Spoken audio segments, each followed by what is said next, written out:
तीन अमृत भारत ट्रेन का आज शुभारंभ भारत के यशस्वी प्रधानमंत्री आदरणीय नरेंद्र मोदी जी ने हरी झंडी दिखाने का काम किए हैं और खासकर जो बनारस सियालदह से बनारस जाने वाली अमृत भारत ट्रेन का जो ठहराव जो स्टॉपेज मधुपुर और जसीडीह में देने का काम किए हैं, इसके लिए मैं माननीय प्रधानमंत्री जी, रेल मंत्री जी का और अपने लोकप्रिय सांसद आदरणीय निशिकांत दुबे जी को मैं अपनी ओर से, भारतीय जनता पार्टी की ओर से और मधुपुर की जनता की ओर से मैं उनको हार्दिक बधाई और धन्यवाद देता हूं। मित्रों, चूंकि समय कम है, ट्रेन लगता है आने वाली है, लेकिन मैं दो शब्द बताना चाहता हूं कि जब से इस क्षेत्र में हमारे सांसद के रूप में निशिकांत दुबे जी का नेतृत्व मिला, उनके नेतृत्व में गोड्डा लोकसभा एक नई पहचान दिलाने का काम उन्होंने किया। आप समझ सकते हैं कि 2009 से पहले का गोड्डा और 2009 के बाद का गोड्डा आपको आसमान और जमीन नजर आएगा। हम लोग जहां कल्पना और सपना भी नहीं कर सकते थे कि ट्रेन की पटरी और ट्रेन की धुआं भी दिखाई पड़ेगी, वैसे जगहों में भी माननीय सांसद के प्रयास से आज ट्रेन की पटरी दौड़ रही है, ट्रेन चल रही है और लोग आवागमन कर रहे हैं। कभी हम लोगों ने सोचा भी नहीं था कि दुमका जैसे जगह में ट्रेन पहुंचेगी, गोड्डा जैसे जगह में ट्रेन पहुंचेगी, लेकिन माननीय सांसद के अथक प्रयास से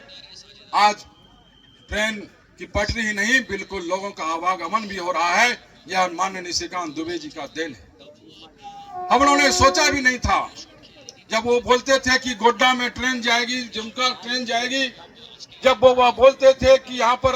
हवाई अड्डा का निर्माण होगा, यहाँ एम्स जैसे संस्थान का निर्माण होगा, बड़ी बड़ी सड़कें बनेगी, तो हम लोग लगता था कि यह जो बड़े बड़े नेता हैं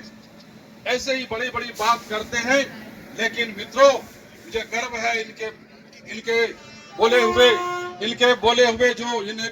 कहने का जो काम किया था, आज जमीन पर उतारने का काम किया है। इसके लिए मैं इनको अपने ओर से धन्यवाद और बधाई देता हूं कि आपने इस गोड्डा लोकसभा को चहुमुखी विकास करने का काम किया है। मित्रों, आप समझ सकते हैं कि जब हम बात करते थे कि गोड्डा लोकसभा का विकास कैसे होगा,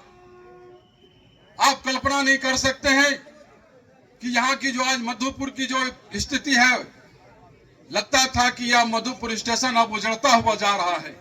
यहाँ से लोको शेड चला गया, बहुत ऐसे थे डिपार्टमेंट जो उठाकर दूसरे जगह ले जाया गया। लेकिन सांसद जी को मैं धन्यवाद देना चाहता हूं कि पुनः एक बड़ा स्टेशन के रूप में मधुपुर को स्थापित करने का काम किया और आज बड़े बड़े जो डिपार्टमेंट है, चाहे वह सफाई का जो व्यवस्था उन्होंने किया, जो यहाँ से ट्रेन खुलने वाली थी, जिसकी यहाँ यदि सफाई का व्यवस्था नहीं होता तो यहाँ से ट्रेनें खुल नहीं सकती थी, यह सारी व्यवस्था करने का काम किया। आज को एक प्लेटफॉर्म को बढ़ाने का काम किया और एक मधुपुर को एक बड़ा स्टेशन बनाने का उन्होंने जो अब तक प्रयास किया है, यह माननीय सांसद का ही देन है। मित्रों, मैं जितना भी कहूं, विकास की यदि हम सारी गाथा यदि मैं उनको बताना शुरू करूं 2009 से लेकर आज तक, तो निश्चित रूप से वह अभी पूरा नहीं किया जा सकता है। लेकिन मैं इतना कह के मैं अपनी बात को मैं विराम दूंगा कि यदि हम लोगों को गर्व है ऐसे सांसद पर, जिन्होंने इस गोड्डा लोकसभा को ही नहीं पूरे झारखंड को बनाने का उनका एक दिशा है, उनका एक मिशन है कि एक गोड्डा ही नहीं पूरा झारखंड एक विकास की पटरी पर चले, विकसित झारखंड बने, विकसित संथालपुरा बने, विकसित गोड्डा बने। इनका सपना आज पूरा होता हुआ नजर आ रहा है और इनमें जो हमारे प्रधानमंत्री, यशस्वी प्रधानमंत्री है, उनका भी पूरा देश को विकसित राष्ट्र बनाने का जो सपना है, निश्चित रूप से यह सारठ की धरती से गुजरेगी। इन्हीं शब्दों के साथ मैं अपनी वाणी को समाप्त करता हूं, विराम देता हूं। जय हिंद, जय भारत माता।